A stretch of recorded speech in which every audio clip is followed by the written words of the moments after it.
Elon a fait cette semaine, Patrice? Évidemment, fidèle à lui-même, Elon a été nommé, Patrice, au Dodge. Oui. Ça fait sourciller bien du monde. Il a été nommé au Dodge, le Department of Government Efficiency. Le Dodge. Ouais. Il est supposé sacrer la hache dans 75% des départements, des ministères, des name it, là. Il va rentrer là comme un bulldozer et il va tout crisser à terre. Ouch. Bref, c'est ce qui s'en vient. Et quand on voit le mot Doge, là, c'est aussi un shitcoin, Patrice.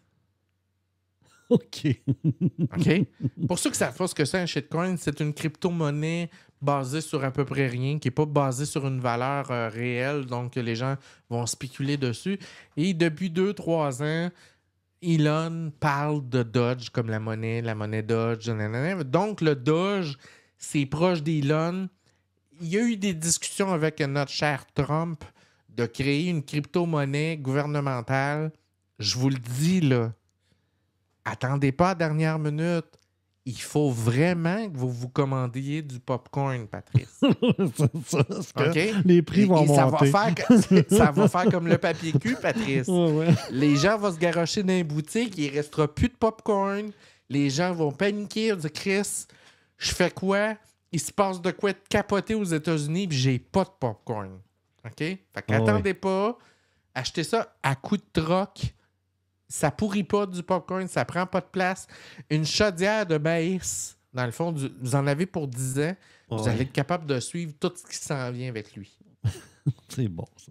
OK? C'est vraiment... C'est un conseil hyper important. Et, évidemment, Elon Musk a été adoubé par Trump le début de l'ère des oligarques américains. Là, le choix du mot n'est pas léger, n'est pas anodin. Il y a plusieurs spécialistes de la diplomatie mondiale, de la politique, qui trouvent que ça commence à étrangement ressembler aux oligarques russes au niveau de l'histoire, donc des riches et puissants qui se sont approchés pendant l'ère soviétique du pouvoir, évidemment. C'est d'ailleurs une des raisons pour lesquelles le communisme n'a jamais vraiment marché, Patrice, parce que évidemment, tu sais, le communiste se vante de dire tout le monde va être égal, tout le monde va avoir la même affaire, tout le monde, sauf les oligarques. C'est ça, ceux qui s'en mettent plein les poches, oui. Et là, tu sais, les gens, les magas de ce monde, ils voient rien venir. Mais là, tu as le gars le plus riche de la Terre qui est à côté du gars le plus puissant du monde, qui est probablement à un début de sénilité. On ne sait pas. Trump, il a de l'air de pas bien aller dans certains moments de sa vie. Il se répète, il est bizarre. Donc, tu as le gars le plus puissant de la Terre qui s'accoquille, qui contrôle bientôt les télécoms à travers le monde, parce que là, il est en train de faire des contrats avec toutes les compagnies de télécommunications à travers le monde cellulaire pour pouvoir passer par l'espace. Ben oui. Qui contrôle les entreprises spatiales, qui contrôle l'avenir du domaine du transport électrique, qui contrôle le média le plus puissant de la Terre avec les X, ça commence à faire pas mal de contrôle dans les mains d'un gars. Oui.